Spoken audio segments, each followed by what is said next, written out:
নমস্কার বন্ধুরা, welcome to moms magic রান্নাবান্না। বাঙালিরা দই ভালোবাসে না, এটা পাওয়া খুবই মুশকিল। আর সেটা যদি আম দিয়ে হয় তাহলে তো কথাই নেই। আমার আজকের রেসিপি আমের দই ভাপা। এই মরশুমে অবশ্যই আম শেষ হওয়ার আগে এই রেসিপিটা একবার বানিয়ে দেখবেন, আর কেমন হলো আমাকে কমেন্ট করে জানাবেন। আপনাদের কাছে একটা অনুরোধ রইল, আমার এই রেসিপিটা প্রথম থেকে শেষ পর্যন্ত অবশ্যই দেখবেন। ভালো লাগলে লাইক, শেয়ার ও কমেন্ট করতে ভুলবেন না। আসুন দেখে নিই আজকের রেসিপিটি।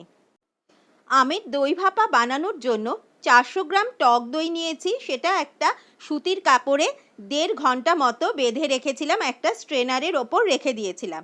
তাতে এক্সট্রা জলটা পড়ে গেছে, আর যেই থিক দইটা সেটা আমি একটা বাটির মধ্যে নিয়ে নিয়েছি। আর নিয়েছি একটা পাকা হিমসাগর আম। এটা খোসা ছাড়িয়ে এর পিউরিটা বের করে এটাও ছাঁকনি দিয়ে ছেঁকে নিয়েছি। আমার পিউরিটা রেডি হয়ে গেছে, এটাকে সাইডে রেখে দিয়েছি। এবার যে থিক দইটা আছে সেটা একটা হ্যান্ড বিটার দিয়ে খুব ভালো করে 4 থেকে 5 মিনিট সময় ধরে বিট করে নেব, যাতে এর মধ্যে কোনো লাম্পস না থাকে, একটা স্মুথ পেস্ট পাওয়া যায়। এবার এর মধ্যে দিয়ে দিলাম 200 গ্রাম মিঠাই মেড বা কনডেন্স মিল্ক। এটা আপনারা দুধ দিয়ে নিজেরাও বানিয়ে নিতে পারেন। আবার টক দইটা আর মিঠাই মেডটা আমি খুব ভালো করে এর সাথে মিশিয়ে নিচ্ছি।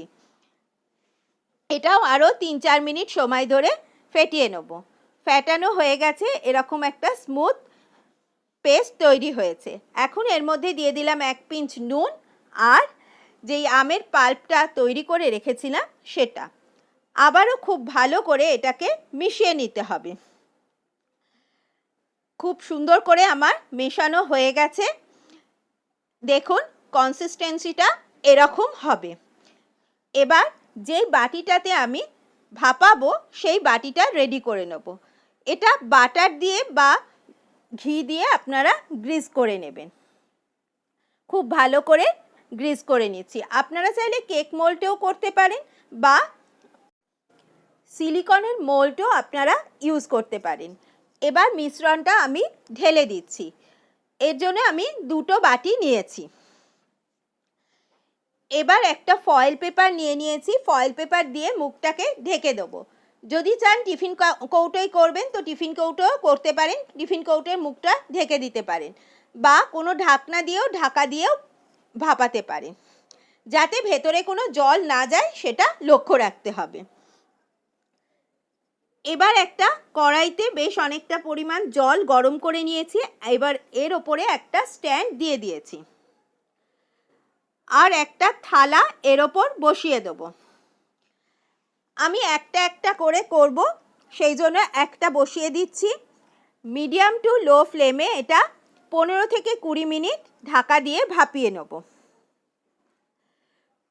20 মিনিট পর ফিরে এসেছি, দই ভাপা রেডি।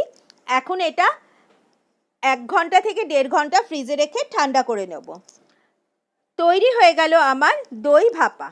রেসিপিটা যদি ভালো লাগে তবে অবশ্যই বানাবেন, আর কেমন হলো আমাকে কমেন্ট করে জানাবেন। আমার চ্যানেলে নতুন বন্ধু হলে চ্যানেলটা সাবস্ক্রাইব করার অনুরোধ রইল। পাশে থাকা বেল আইকনটা অবশ্যই প্রেস করবেন, তাহলে আমি চ্যানেলে নতুন কোনো ভিডিওর আপলোড দিলে তার নোটিফিকেশন সবার প্রথম আপনারা পেয়ে যাবেন। ভালো থাকবেন, সুস্থ থাকবেন। আবার অন্য কোনো দিন অন্য কোনো নতুন রেসিপি নিয়ে হাজির হব। ধন্যবাদ।